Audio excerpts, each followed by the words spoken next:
Very warm welcome to you all. I think you've chosen the best session to come through because we've got the best speaker of the three groups. As we start, I would like to acknowledge the traditional custodians of the land on which we meet. As I said while chairing my panel earlier, Aboriginal people have been teaching and learning on these lands for tens of thousands of years, and this is a tradition we're privileged to continue today. And as we think about the land, country, it's something that has shaped our collective consciousness over the last, our current collective consciousness.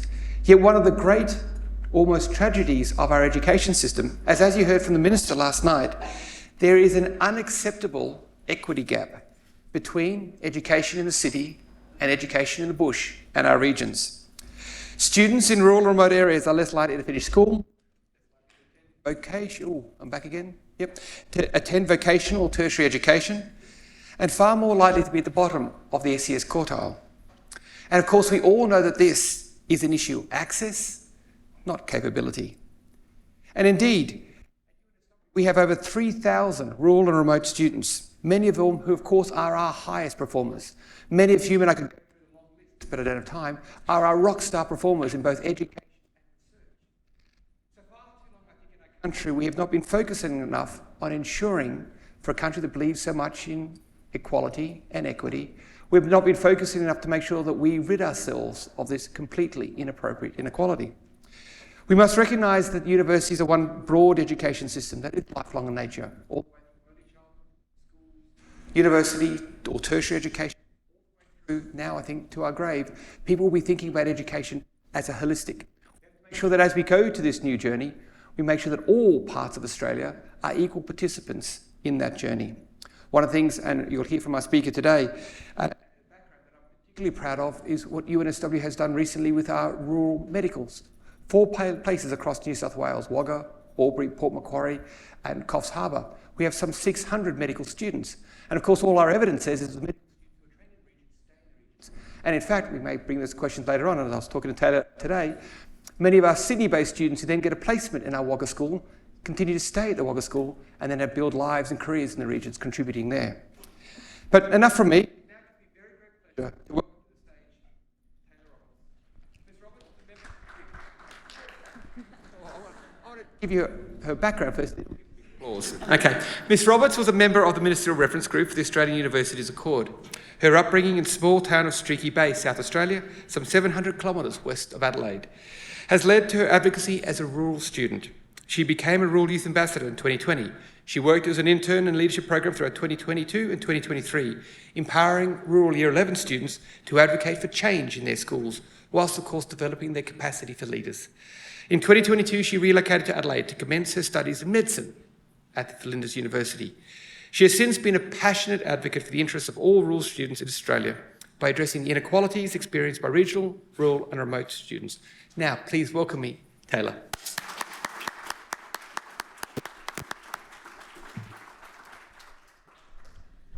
Thank you, Attila. So this is Dirt Roads to Higher Education. Don't trust Google Maps. So as a person from Wirangu country, I would like to acknowledge the land on which we all meet today, along with the many lands that we call home, and pay my respects to the elders, past and present, who have paved their way for young people and emerging leaders. Their past, their stories, their lessons guide us through our present, and they allow us to make connections, to share our experiences and to learn from one another. Now, I want to start off with a little quiz. Do you guys know who this is? Yes? Yell it out. Yes, world famous cricketer. What about this? Cathy Freeman, yes, a gold medalist, absolute icon. What about this woman? Yes, Edwina Bartholomew, Sunrise host. This one is Kieran McAvoy. He's won the Melbourne Cup 3 times as a jockey. He's actually from Streaky Bay and I know his family well.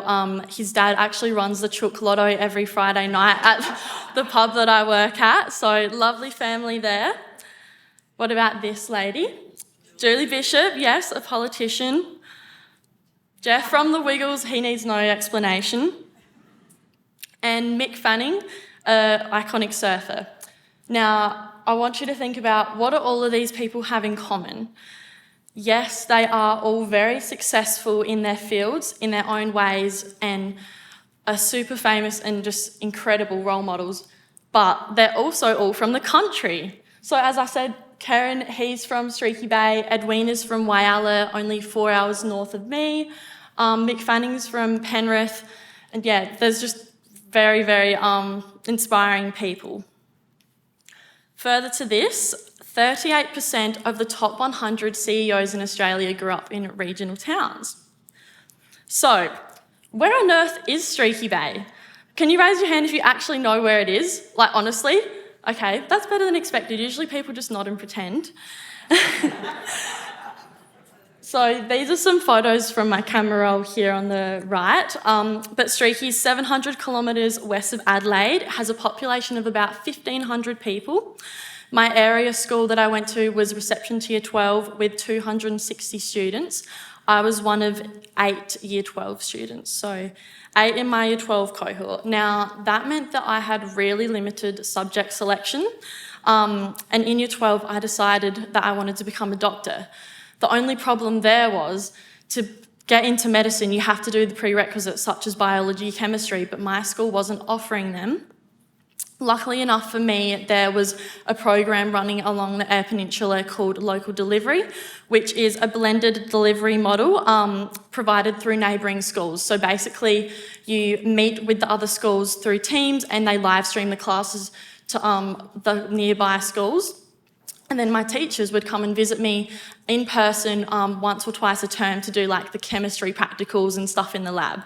So that was absolutely amazing at bridging the gap and helped me get to where I needed to be and really decrease the disparity between what regional students experience compared to the other metro kids.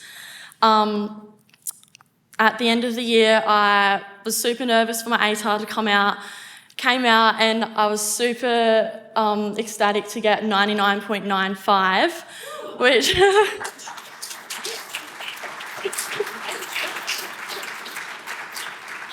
Thanks, guys.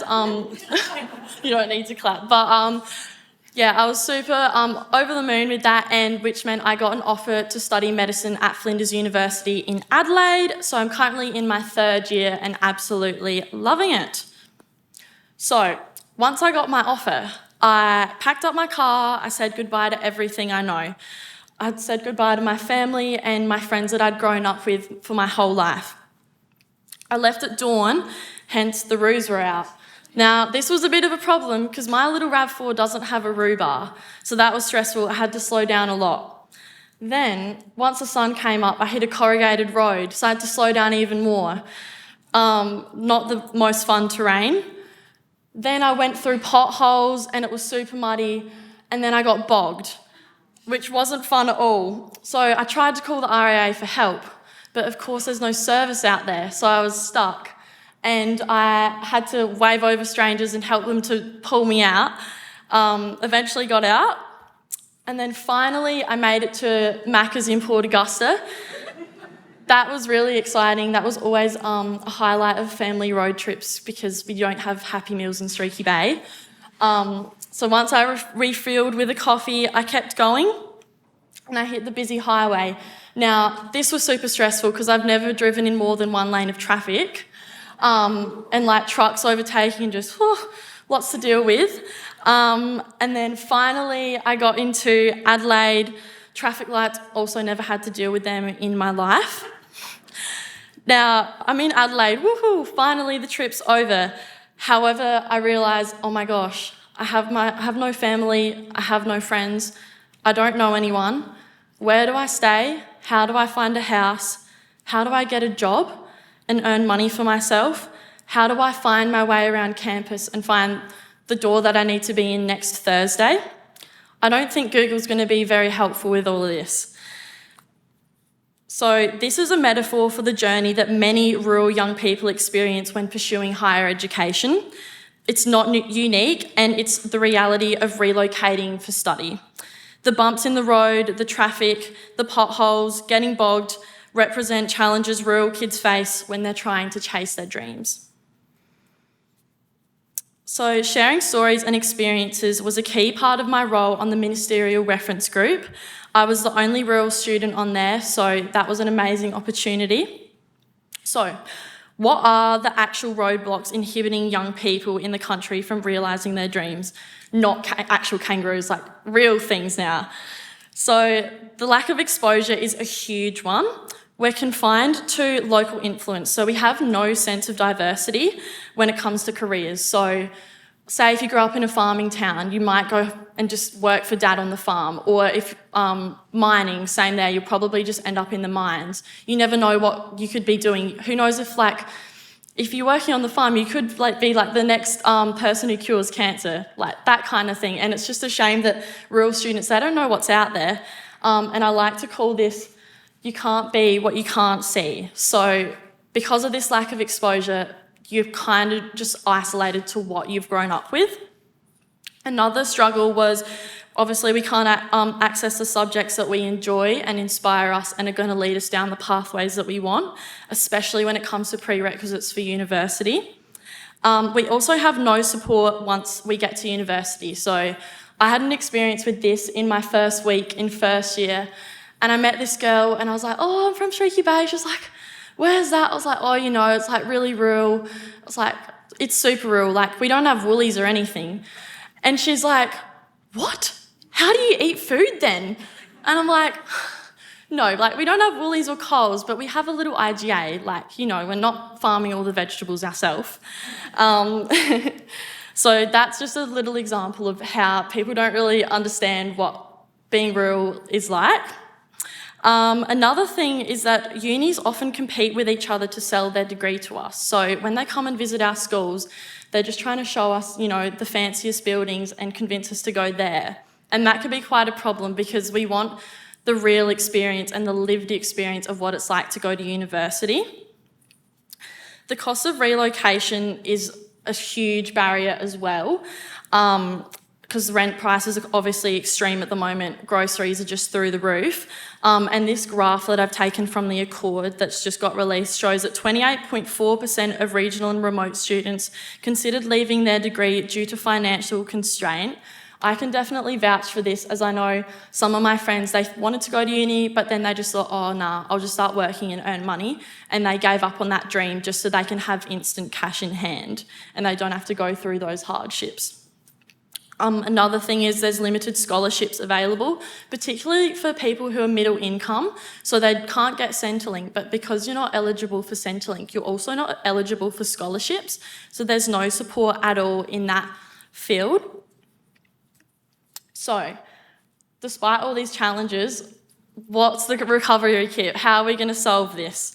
So, the Accord has made some incredible recommendations, and I'm absolutely stoked with what was put out on Sunday. Hats off to Mary and Minister Claire for what they've done there. The first one is we need to develop information and resources that lift the aspirations of young people in rural and remote locations to attend higher ed. We need financial support, whether this is a relocation allowance, so an income for students who are moving and something that is consistent, and because the metro kids, they just live at home and they don't have to pay rent and they just come home to a cooked meal every night, whereas the rural kids, we have to pay rent and there's so many additional costs that it's so much harder to keep up with them. Another one could be, rent assistance and more scholarships. The use of regional university centres are also incredible because these allow students who do want to stay in the country to still get that dream career and stay there whilst living at home. And I love to see the development of more of these coming up in the next 12 to 18 months. Similar to the dirt road journey, our best support and info is through the support networks and people to help along the way. So the people who helped me get unbogged, it's not, I couldn't ask Google to help me with that. You actually need that real life support. So that looks like youth-to-youth connections. So, for example, current uni students from the country to visit schools, share their experiences become mentors, set up support networks for senior school students. Now, this was a recommendation that was published in the Accord under 11C, which I'm absolutely blown away by, and I'd love to see that happen. This is already happening through an initiative called Rural Inspire. So it was initially funded by the Commonwealth Government, but due to the change in the government, it lost its funding and the host organisation chose not to continue supporting it at a national level. However, Rural Inspire, so it was developed to facilitate Journey Mates, which is linking rural kids to rural young people involved in similar higher education courses. An online website with resources including information about scholarships, accommodation for all of Australia. So you could go on that website and find out, right, I'm moving to Mackay, where should I live? That kind of thing. Sharing of rural people's stories, that people who are doing really cool things. And this wasn't just to do with higher education. So one of my friends who worked on the GAN, the train that runs from Adelaide to Darwin, she did a story on there about how she got into that after high school. So yeah, really amazing stuff. The development of short video clips about how to get work, find accommodation, all those life skills that you need when you're moving out of home. Online workshops and seminars to allow school students to hear about the life after school journey. Now, this involves over 3,000 rural young people and is a group of us are looking to continue and expand it. We are more than happy to work with unis, TAFEs, government and the likes to try and reignite this resource. So for example, I'm already running a Journey Mates kind of mentoring program. So I've got a couple of students who I've been mentoring throughout while they were in Year 12 last year. So I had Manny from Geraldton in WA, Denise in Port Lincoln, South Australia, Lowell, who is just outside of Darwin in the NT, and Ashley in Streaky Bay. Now, all of these kids were super keen on getting into medicine, and I mentored them to try and help them get into that pathway. So I gave them advice about how to apply for UCAT training courses, where to look at scholarships, all of those kinds of things. And I'm so pleased to announce that 3 of them have actually got offers into medicine this year. So they're currently on yeah, so 3 of them are on their 3rd day of uni, which is pretty exciting. I even offered Denise a little one-on-one tour of Flinders because that's where she got her offer, and I've been studying there for the last 2 years. And I think just all rural kids should have one because it's just it also helps your mental health and just takes a little bit off your shoulders knowing there's someone you can go to. And now, even I'm in 3rd year of university and I've been provided with one this year through Flinders, which has been incredible. So the Flinders Medical Student Society offered that we can have a peer mentor, and they matched me with a girl who's in the year above me who's also from the country and interested in becoming a rural GP. And she's been incredible, and I know that she's just someone that I can go to. And even though I'm a 3rd year student and I should know the ropes by now, it's still really comforting to have. I'm a firm believer in that country kids are an untapped potential. There's just so much that they could achieve if they had the right resources and support to get them there. For example, helping kids get from the bush into medical school is such a good example because they will most likely return to the country to fill those gaps in the workforce. So for example, their heart lies in the country. They love it out there. Once they go off to Adelaide, finish their study, they're probably going to want to return to the country, and that way we have more rural GPs, which is, I'm sure you all know, is a bit of a crisis at the moment. So yeah, I feel like that's a really great example about why country kids, we need to help them get into these pathways. If you take one thing home from my presentation, I want it to be about the power of listening to young people and engaging them and supporting each other to achieve their dreams. We are the people experiencing the current reality, but our voices are the ones that will shape the future. Thank you.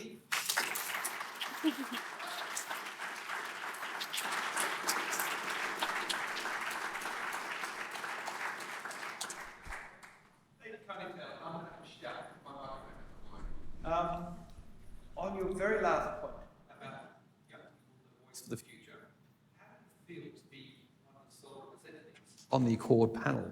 Do you feel your voice is very key you spoke about today. But what did it feel like to be and the voice of the future? It was an absolute privilege, and I'm super proud to have represented rural students from all over Australia, especially being one of not very many students on the actual reference group. At first it was terrifying because I had no idea what it was, especially when they flew me to Parliament House. But no, everyone was lovely and it was an amazing experience. I feel like having the student voice is so important because it shows you can actually tell the real life experience. So in one of the meetings, I was telling the people on my table about how I only go home once every uni holidays because it's 8 hours away, and how I've been working 3 jobs over summer, and they were just mind blown about, oh, so this is the reality. And I'm like, yeah, like it's not just me, it's all my friends, and like just like all the country kids from all over Australia. So I think it was really important to get the people that are actually living that in the moment on the Accord. Excellent.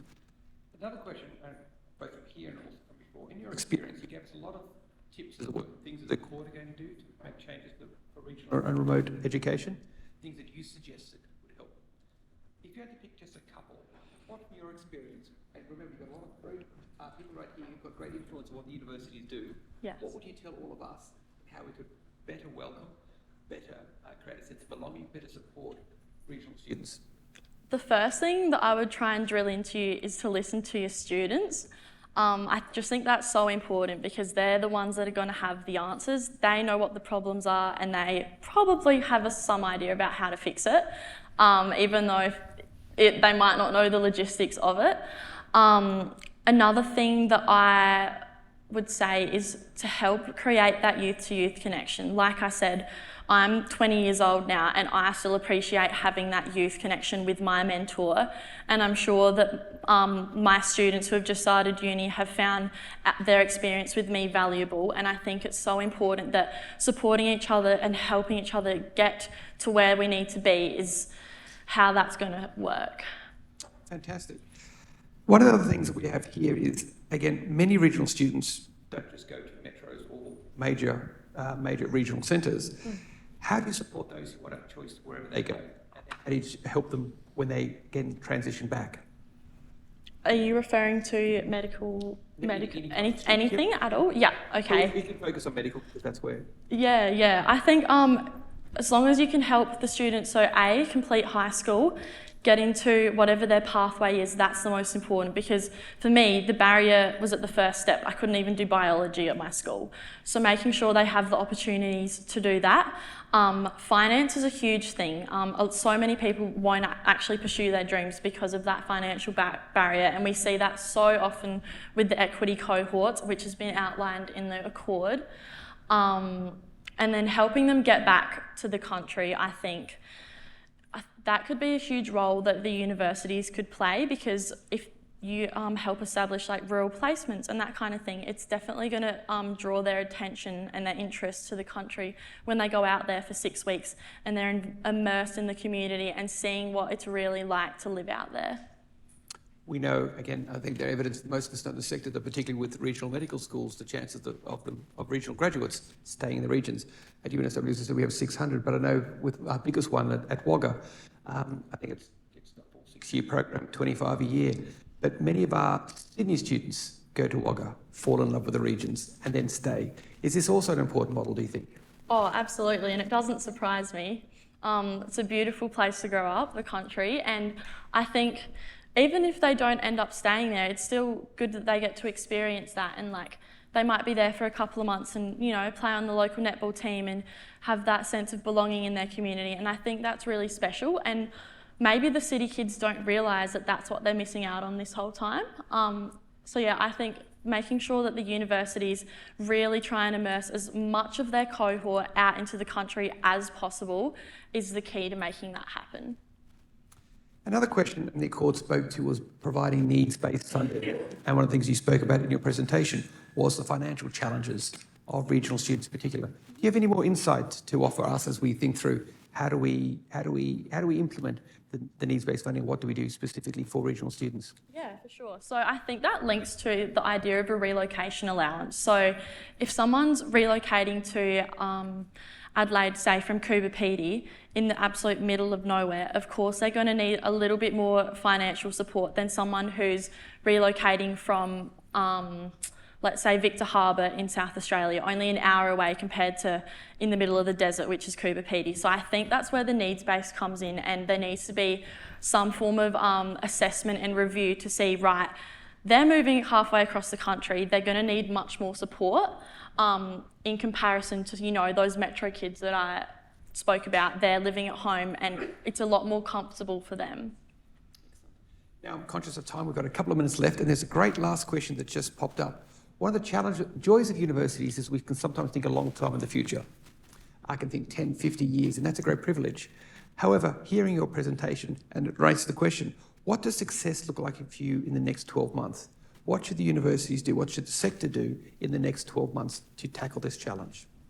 Well, I was obviously really pleased with what the Uni Accord put out, especially regarding regional students, but I think it's really important that it's not just words and the government actually follows through with their actions and stuff does just come out of it, because it's all well and good to have this review, but I think action needs to be taken, and they've collected all of this data and it literally just shows exactly what us rural students are experiencing.